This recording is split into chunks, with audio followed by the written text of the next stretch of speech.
What's up, everybody? Jesse Burdick here from PowerWod.com. Proudly to be back here on the Power Project, sponsored by Slingshot and thepowermagazine.com. Go get them both if you don't have them. Very happy, off my suspension, back on the Power Project. One of the first assignments I get is I get to do some deadlift diagnosis here on the Power Project. So for the first one that we're going to do is by a guy whose YouTube name is Dr. Barno. I'm assuming you are a gynecologist, so congratulations on that. Now take a look. This is 625 that he's going to do for a set of 5. So we're going to kind of go back and forth here. I'm going to do my best to kind of break it down. He says he just wanted everyone to he just wanted us to take a look, see what we saw, see what he can do to kind of make it better, and kind of go from there. And then we have another, we have a Swedish deadlift to go over, which is always exciting. So here we go with Dr. Barno. Let's see, and we'll go ahead and press play. So here we go.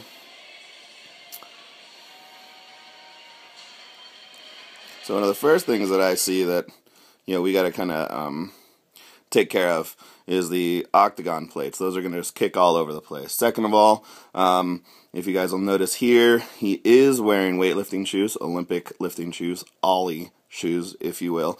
So you're going to have a heel and kind of kick him forward. And he also had that bar pretty far on his toe. So let's see if we can't grab that. Bring it back to the beginning. See where he's standing up, see how far away that bar is. That's going to be indicative of someone who is wearing heels, which is fine. That's an Olympic lifting thing to have that bar that far away from the body, again, which is fine. But also his limiting factor here is going to be his flexibility, mostly in his ankles. All right, where's the stop? Okay, so also take a look at, he does a good job. He's trying to correct that that lower back is just a little bit rounded here. So this is his first rep, I believe. And as he gets going, we'll go ahead and let it play on for a little bit. That's not too bad. His hips rise early. I think that's indicative of a couple of things. But as he's coming down, watch, that lower back really starts to round over, especially on reps 2 through 5, which is really especially dangerous. So what that screams to me is a lack of hips, which on the next one you guys are really going to be able to kind of see because it takes him a hell of a long time to lock it out. I think this is the last one.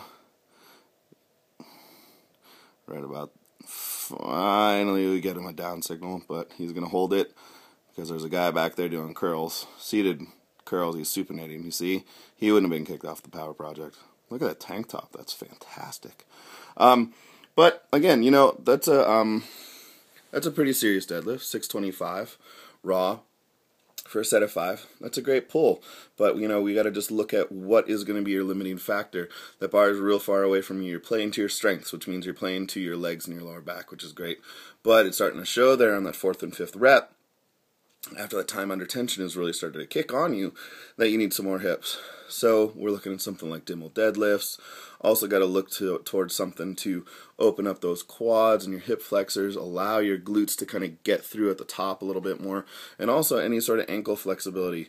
Something that I'm becoming a huge fan of, and by huge fan of, I mean I horribly hate, but the bone saw from mobilitywod.com. Go find that. That'll open up your ankle flexibility. It'll also, magically enough, just allow you to use your hips a little bit more because your ankles are just kind of tilted in a little bit. That thing will just smash and it help you open up everything a little bit better there. So hopefully that helps. But 625 for 5, that's really, really good work. That's solid. That's strong.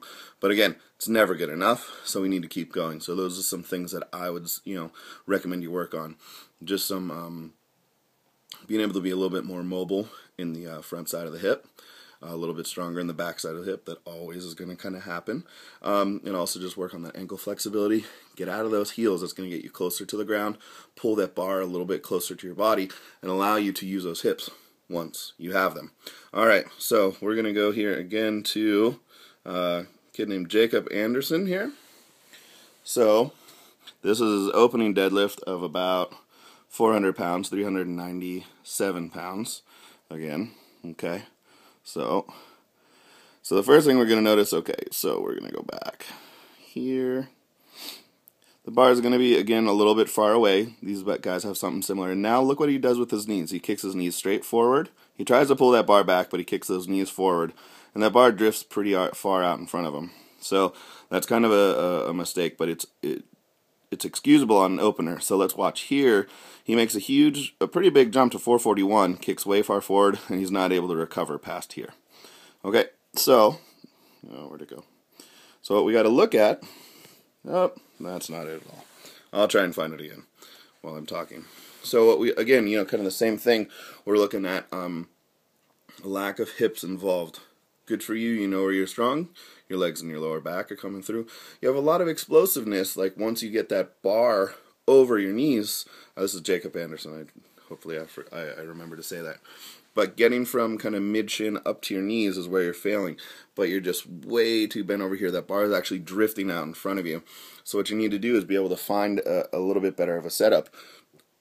I would almost tell you, it's hard to tell here where his feet are. You seem to be a little bit slighter of a guy. It's a pretty wide stance. So I would suggest bringing your feet in a little bit. And that's going to allow you to kind of get a little bit further behind the bar and work on making sure your knees are out a little bit. Get those hips activated a little bit more at the bottom of your deadlift, and that's going to allow you to have a little bit more behind you, opposed to that bar going to be creeping in front of you and not able to kind of reel it in and kind of pull it back. Also, something that I would tell you about is just, that opener. That's it seems to be a little bit kind of there's a mirror and there's people watching and clapping, which is great. Maybe it's just a regular gym over there in Sweden, which would be killer. But you gotta really consider those attempts. That's a 45 pound jump. That's representing 10%. So if you're well over 90% there, and you're gonna take a 10% jump, that's gonna be maybe a little bit of a jump. So watch your openers. Again, maybe try and move your feet in a little bit. Work on some more hip strength. You mentioned in your email that you're trying to get your hips lower. It's not about being lower. That's gonna play to your legs opposed to play to and therefore play to your legs and then your lower back. Again, not a bad thing, but your weakness here is your hips. So try and bring those hips up. Move your stance in a little bit. Work on just fortifying that bottom position. And just kind of go from there. Hopefully that helps everybody. Thank you.